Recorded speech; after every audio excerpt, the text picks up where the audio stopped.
This is Front Up, and we have a great guest today, Mr. Dave Franzutto, who is the Marine Superintendent, Harbor Master, and probably wears many other hats, too. Couple more. But. Right. Dave, I've been really curious. I have bits and pieces about what the Marine Department does, and I think a lot of people don't realize the scope of your responsibilities. And well, tell us a little bit about it. It's evolved quite extensively over the last 20 years. As you probably remember, the department used to be called the Shellfish and Marine Department, and then through the charter change, it became the Marine and Coastal Resources Department, and that's probably because the responsibilities of the beach management were added to the department. When the town of Nantucket got the rights or maintained the rights to drive on the beach, somebody had to manage that. So we kind of took that on, and the department is basically divided up into three groups. There's the operations side of the department, which is everything from setting. We set 105 buoys in the summer. We mark all the navigation channels in Mattocket and in town and up harbor. That's the search and rescue, the oil spill response, everything to do on the water, the pump out program, just running the town's marina. So that's the operations side of the department. Then the shellfish side, we have a new biologist. Tara Riley came on board with us in December, and that's pretty much the water quality, shellfish propagation, and that whole section of the department. And then there's the beach management, lifeguards, which is the group that Jeff Carlson takes care of, and that's the coastal erosion. That's where all that's taken care of. So it's really divided up into those three segments. Now, one thing I'm curious about, what is your relationship with the Coast Guard? Supposing somebody's in trouble out there, right? What happens? Well, it depends a lot of where they are, what size boat they're in, and what the immediate need is. We work very closely with the Coast Guard. As a matter of fact, during the winter, I keep my main patrol boat over at the Coast Guard station because of the ice and stuff at the town pier. But we work very closely with them. They have some operational restrictions, places where they can't go because they're restricted by their draft, that we don't have those same restrictions. So if I have somebody stranded on the jetties, it would be a joint effort of the Coast Guard and the Marine Department, but it's probably the Marine Department that's going to go in the shallow water and get somebody off the rocks or something like that. Up harbor, again, they're limited by their draft, the size of boats that they have. We're not restricted by our draft, so we can go pretty much anywhere we need to go. Major events, things like 4th of July fireworks, Boston Pops, we work very closely with them, patrolling and getting everybody home safe at the end of the night. We do a lot of joint efforts. Oil spill response is one of them. Search and rescue, we work with them using a helicopter or whatever. So there's really a lot of coordination that goes on with them. I don't want to say that we work with them daily, but at least 4 or 5 times a week we're in contact with them for one reason or another. They have somebody that's injured, and we're able to extract the people off the boat and get them to the ambulance. They have a disabled boat that they need to put at the town pier. We're dealing with that. We have an oil spill. We respond jointly to that, and then we really don't have any problems with jurisdictional boundaries and those sorts of things.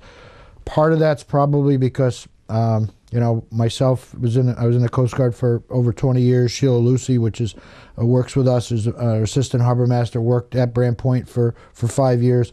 So there's really no competition. It's who has the best resource and the best asset, and can get there in a timely manner to do whatever needs to get done. And you know where the sandbars are. I know where most of them are because I've been stuck on a couple of them, so most definitely. But they bring young men in, and they might not know where everything is, and you all do. That's a good point. And there's a lot of times, even with the limitations as far as their vessels are concerned, several of the cases this year, for instance, where especially during scallop season, we have the ability to get into the shallow water and pull somebody out of the water or tow a boat that's disabled, whatever, with the scallop fleet.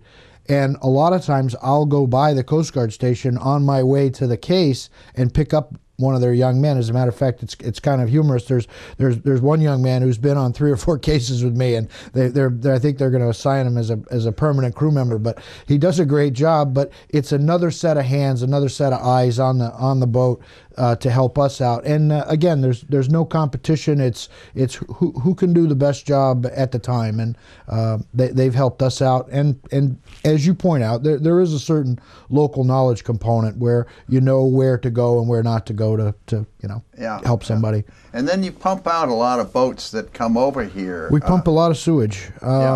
We hold the record for the amount of sewage Nantucket does. It's a joint effort between us and the boat basin. Mm-hmm. We average about 100,000 gallons a year between the boat basin and the town pump out boat program. Nantucket is a federal no discharge zone. It was the second one in the Commonwealth, the 4th one in the nation, and that was back in about 1993.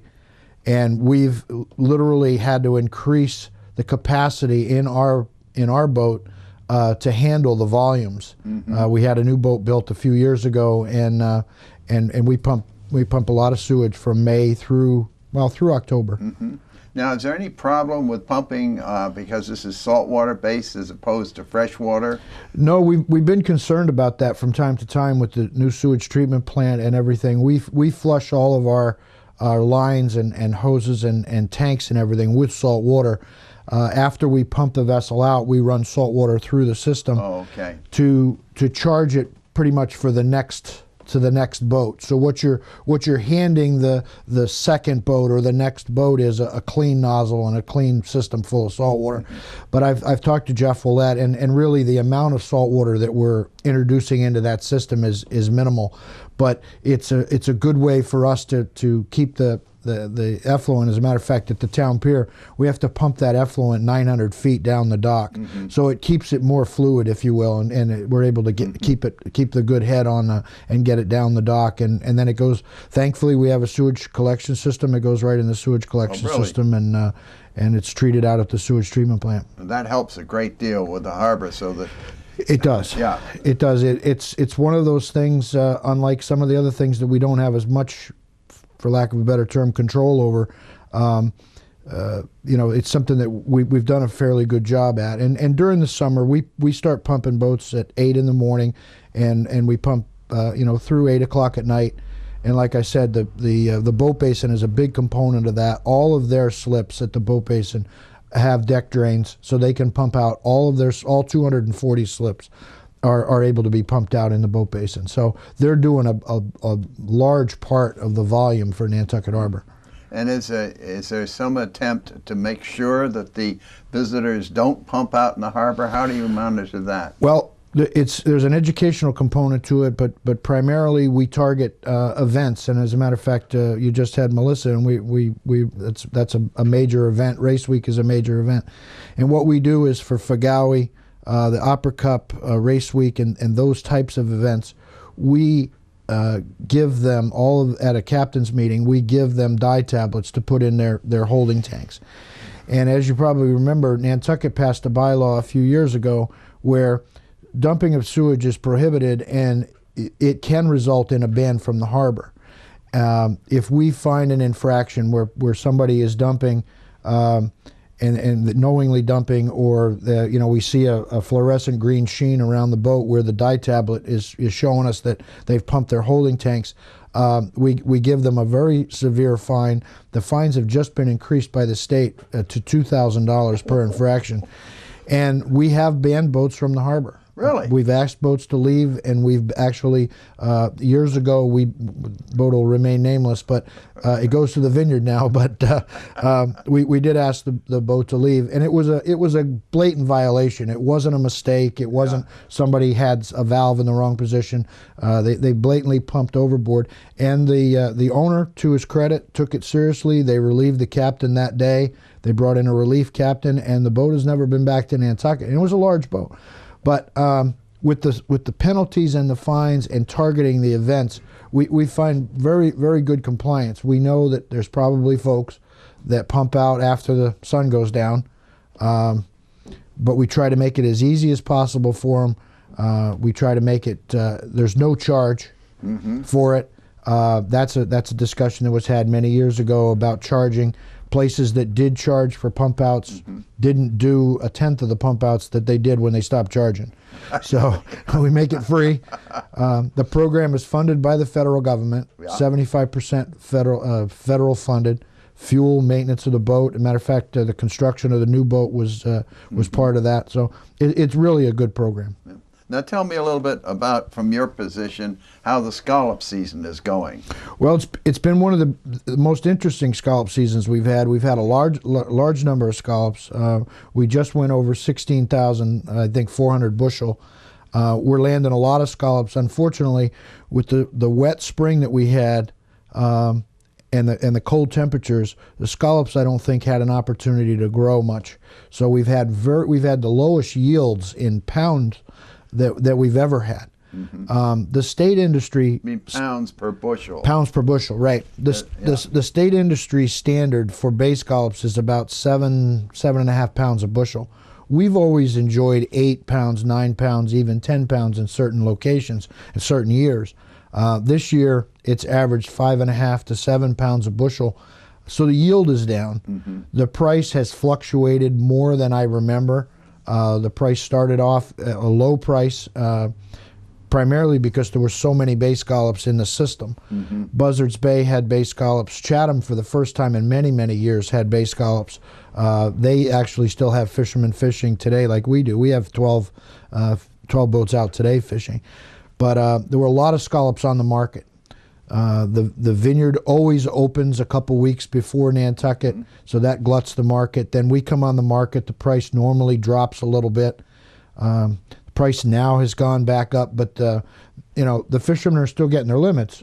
But the yield is so low that they're having to get their limits to make a decent day's pay. Yeah, they're working hard. They work very hard, and it's not a glorious fishery. It's cold and wet, and they're in small boats, and they're out there from 6:30 in the morning till 4:30 at night. So it's a long day for them. Yeah.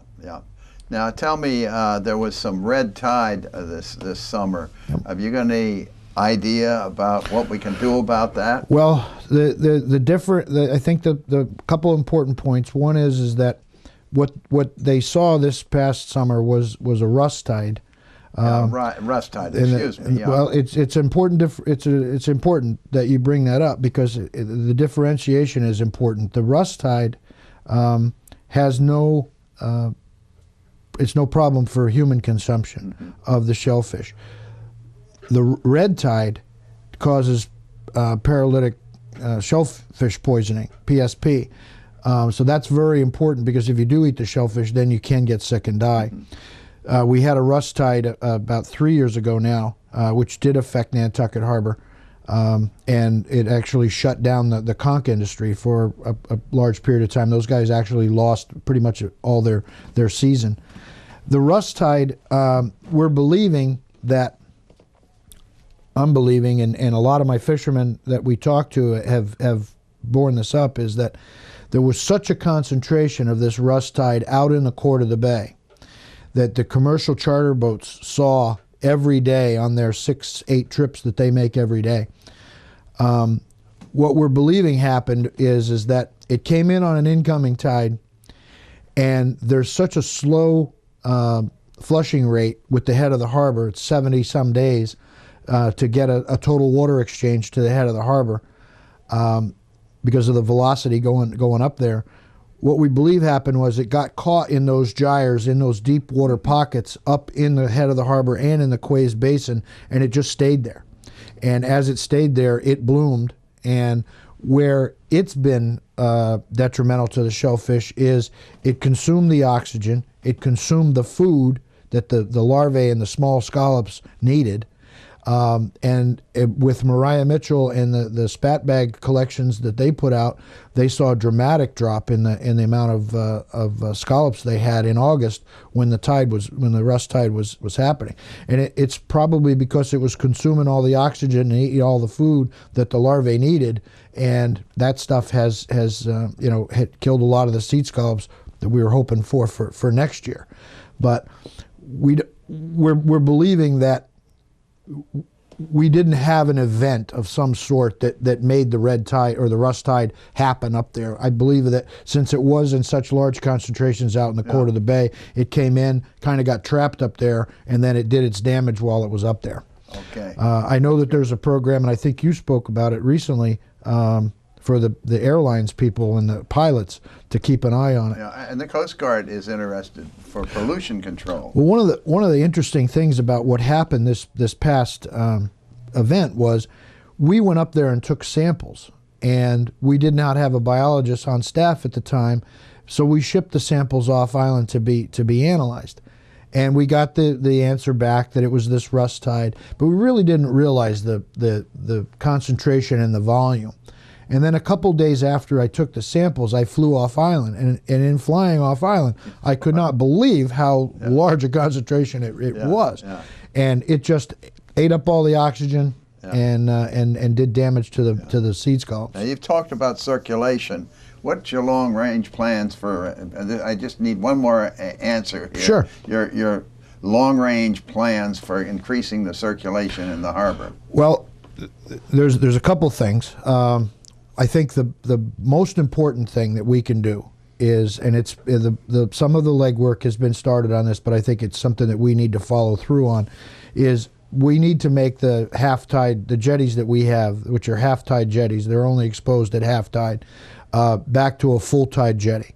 And through the settling of the jetty and the siltation in the harbor, what's happened is, from half tide or better, the water is washing out of the jetty, and you're not getting the velocity down the channel to give you good water flushing in the harbor. Mm-hmm. So I think that the efforts need to be made to the Corps of Engineers to make that back to a full tide jetty, and that'll increase the velocity, which will increase the water quality. Mm-hmm. It's long range and very, very expensive. And it keeps boats off the rocks. And it'll help keep the boats off the rocks. Yeah. Exactly. Well, good. Well, Dave, it's been a pleasure having you here. Thank you very much. I know we've tried to get you before, but you're such a busy man. From time to time. Well, you had an oil spill the last time. That's true. We tried to get you here. So thank you very much. Thank you. We'll have you back on again soon. We also want to get your town biologist. Yep. I think she's willing to make a commitment to you as soon as she gets through scallop season. She'll come and see you. Okay. Thank you very much, Thank you. Dave. Thank Appreciate you. it. Appreciate it.